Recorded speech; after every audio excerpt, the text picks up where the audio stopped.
at the revenue to, the size of the revenue. Yeah. Okay. Now, relative to the debt itself or the debt service. Now, debt service ratio is the debt. Okay, the debt divided by the, how much revenue you're using to service your debt. So when people think that because revenue is small and the debt is huge, by the time you increase the revenue, of course, it will go a long way to reduce that burden. So they argue that the issue isn't just, revenue. The issue isn't just debt, but it's revenue. Revenue the moment you're able to grow revenue, it solves that problem. But I also think the argument I've always canvassed that even the little that comes in should be well managed. If we manage that little that comes in very well, if we plug leakages here and there, okay, we should be able to have enough even to service our debt. So when I say the challenge is actually revenue management, I mean that in the current system, there are loopholes, there are leakages that one can feel to be able to. The leakages that needs to be fixed. Let's take a look at the debt and the reality on ground. When you mention debt, especially with the borrowings going on here and there in the Nigerian space, Nigerians are panicking, saying, entitled to a debt of so amount because the federal government is taking debts from different places. When people say Nigeria is drowning in debt, what key facts are they missing and what should they be asking instead of just panic? No, we're taking too much. What should they be asking the government? Okay. Yeah, that's a good question. If you look at the current debt size, the public debt size, when we say public debt, the total debt owed by both the federal and the state governments. That's including local and the international? Yes, including, both foreign and domestic. The total debt size, going by what the Debt Management Office has published, the latest data is that of December 31st, 2025. And that says that public debt size is 159 trillion naira. Now, out of that 159 trillion naira, the domestic component is about 57, 53%. Foreign component is about 47 percent. As a matter of fact, the foreign debt is a little over $50 billion. The total debt size in dollar terms is around $110 billion. Okay, of course, that's even the external component alone is more than our foreign reserves. So when you want to measure the burden, okay, you look at your reserves. Our entire reserves today, if you check the CBN website, it's around $48.4 billion. Now you have an external debt that is over $50 billion. It means that even if you use all that you have in your reserves to pay the debt, you'll still be owing. Okay, so that's really alarming. Yes, so that's what people see when they worry about the pace of accumulation. The size is growing, and not just that the size is growing. We're also, particularly when you look at what it's costing us to service the debt. Yes, it's quite huge. And one way to look at that is also to see the 2026 budget. The 2026 budget, a budget of 68.3 trillion naira. Okay, that's roughly, again, maybe under $50 billion. Now, if you look at that budget, 15.8 billion out of it, 15.8 trillion naira, that's over $11 billion. Okay, is voted for just debt servicing, 15.8 trillion. So imagine what 15.8 trillion would do. So that's what we call the opportunity cost. What that 15.8 trillion could have done in, say, education, in health, in social, in other services. Exactly. So when we just use that to just service debt, so that tells you that yes, it's really a burden. Okay, but let me say upfront that for me too, borrowing is not bad in itself. I've always argued when government says they want to borrow, people say, it's not as if debt borrowing is bad. But the challenge, what the money is used for. Yes, so that is what is very important. If you borrow, even as an individual, if you borrow and utilize it well, use it for something productive, something that will help you generate more income. Okay, you can see the beauty of borrowing, the advantage. But when you borrow and you consume, or you borrow and use it to for party, or something. Or you borrow and use it to pay overhead costs, etc. Exactly. So that's where the burden is. That's where the burden is. So that is what we should avoid doing in Nigeria. Over the years, unfortunately, that has been the case. So what can we do to avoid this? I think sometimes people go deep down to say maybe the advisors of the government, economic advisors or the economic team are not doing enough to sensitize or bring the attention of the presidency to what is supposed to be done. What can we do to maybe bring them back in terms of accountability, in terms of advice? What can we tell the presidency to do differently so that we don't use that huge amount of money to service debt alone, which can go a long way in changing the narrative, especially in the current economic situation? Absolutely. You're very correct, Halima. The thing is, I think everybody has a role to play. Okay, particularly the National Assembly. National Assembly has a role to play. The media also, of course, media, civil society groups, they have roles to play by drawing the attention of the government. All right. When each time the government says they want to borrow, it's our duty to interrogate, that to say, what are we borrowing for? What is the cost? The rationale. Yes. What is the cost? What is it costing us? How much will it cost us to borrow? So when such proposals get before the National Assembly, so I expect the National Assembly to properly interrogate that, not to reject, but to properly interrogate to say, okay, you say you want to borrow so money, particularly the external components, external loans.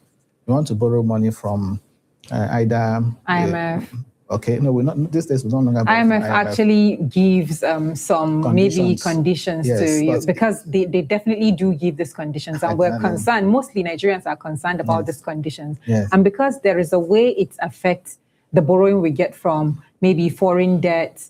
That's why people are like, oh, IMF is a stakeholder in all of this. Yes, but the good news is that if you check our public debt profile today, you won't see IMF there. So we have exited that IMF. But we have debts to the World Bank Group. We have also debts to the African Development Bank Group. Yes, as a matter of fact, our external debts are more to these multilateral institutions. But we also have, we're also owing, I think, about 13% of our external debt. We are owing the what we call bilateral debts. We are owing China, we are owing India, we are owing Japan, we are owing France. Okay, so we have these obligations to these countries, bilateral. But multilateral debts, the ones to the World Bank and the one to African Development Bank, these ones are cheaper. So going further, I would encourage Nigeria, if we have to look for those external loans, let's go, get them from them, because the multilateral, not the bilateral. Yes. Okay. Not even the bilateral, sometimes you can get favorable terms. Multilateral is, they give you long period of time, 20, 30 years. The rate of interest is very low. And one good thing about multilateral, the World Bank, is that they're also interested in what you do with the money. Yeah. Bilateral too, if you borrow from the China Exim Bank or Japan International Cooperation Agency or any of them, again, they're also interested in what you do with it. The worry is when you borrow from the international capital markets, called using Eurobonds. Okay, in recent times we have been borrowing more from that window. Circle. Yes, from Eurobonds, issuing Eurobonds. And number one, Eurobonds are expensive. They're expensive, and they are not concessional. All right. So, and that is where the problem is. The problem is because if you check the composition of our external debt, 35% of our external debt is Eurobond, but over 55% in terms of debt service is Eurobond. So what we spend servicing debt is more on Eurobonds than what we spend servicing debt on multilaterals. So you can see the contrast, the mismatch. Yeah. So that tells you that Eurobonds are expensive. So why have governments over the years been patronizing these Eurobonds despite the fact that they're expensive? It's because of the fact that they are usually easier to get. You want to get from the World Bank, they're asking you, what do you want to do with it? I want to know which projects are you going to finance. But for Eurobonds, these are investors. They don't care what to do with their money. What they're after is the interest. Thank you. The interest. Their return. pay them their return. So it is for governments over the years, as I said, they see that as a faster means of getting money. They want money, they get the money. And because the money they get from the Eurobonds market, they're not tied to specific projects, it gives the government the discretion to use the money for anything that they want to. You can see why governments try to go to Eurobonds rather than taking the discipline to go borrow from World Bank, multilaterals. Exactly. That's really sad. You've mentioned key germane things that really sit with me, and I know that our viewers would like to listen to you as an expert in that field. That you've mentioned the National Assembly doing their due diligence, and you've mentioned civil society and the media doing theirs as well. Yes. Some would say the media do not even have the freedom to actually do what they need to do because they are afraid of sanctions from the NBC and other maybe regulatory agencies. Okay. But the National Assembly, some even allege that they are rubber stamp. Whatever the presidency takes, they just okay it. What can we do to wake these people up to scrutinize properly so they understand that the future of Nigerians is very important, that we don't just jump into things without doing our due diligence? Absolutely. I still think the media, has a role to play. Yes, you might say some might be, scared. But when you are saying things that are objective, you're giving advice, you're saying, this thing should be done that way, I don't think the NBC will clamp down on you because, as a matter of fact, you're doing your job. What you're doing now is part of that job too. Creating awareness. I'm sure if any National Assembly person is watching this program, the person will also, come to realize that there's need, for them to actually do that. Now, the president writes to the Senate to say, approve this amount of loan. As I said, National Assembly, of course, there's a committee on, public debt that will first of all scrutinize it and then bring to the plenary for approval. So the committee and even the General House, should be in a position to ask critical questions. Okay, and I have said one of them is, first, what is the source? Where are we getting this money from? Now, in Nigeria, we have a law that has been put in place to even guide the way we borrow. That law is the Fiscal Responsibility Act of 2007. If you read Part 910 of that law, it provides guidance. One of the things it says is that if the government must borrow, because it recognizes that government has to borrow, maybe I should even speak to that briefly. There's no way we won't borrow, or we'll run away from borrowing completely. At all. And that's because of the fact that the needs of this country are very huge. Enormous. And they increase on a daily basis. Look at our population, for example.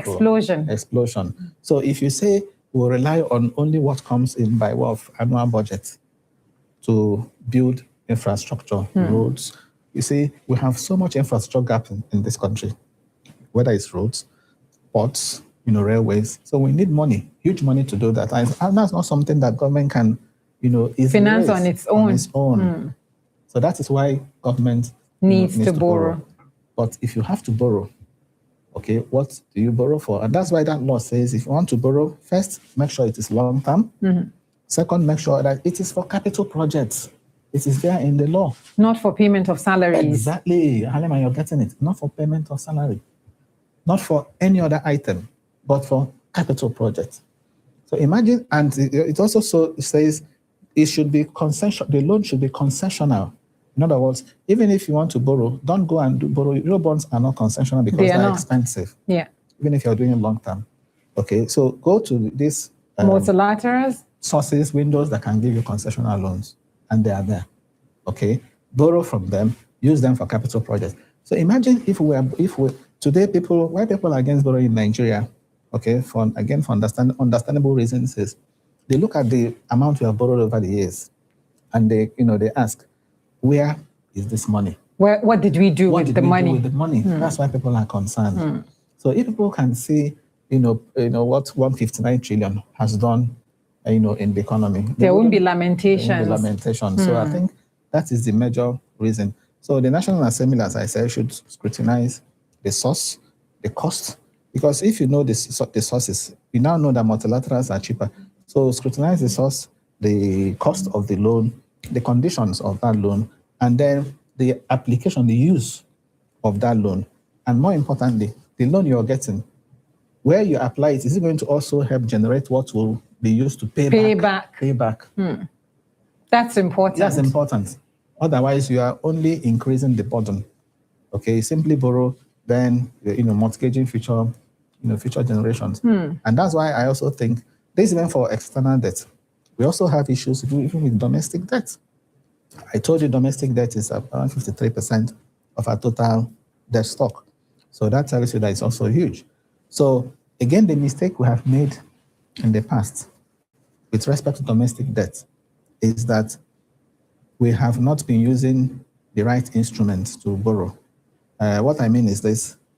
If you check domestic debt in that DMO list, and you'll find that we have the one government borrows domestically using FGM bonds. Yes. They want to borrow, they issue what they call FGM bonds. Now, if you check that record, DMO website, you'll see FGM bonds are accounting for 79% of the domestic debt. Then they also borrow using Treasury.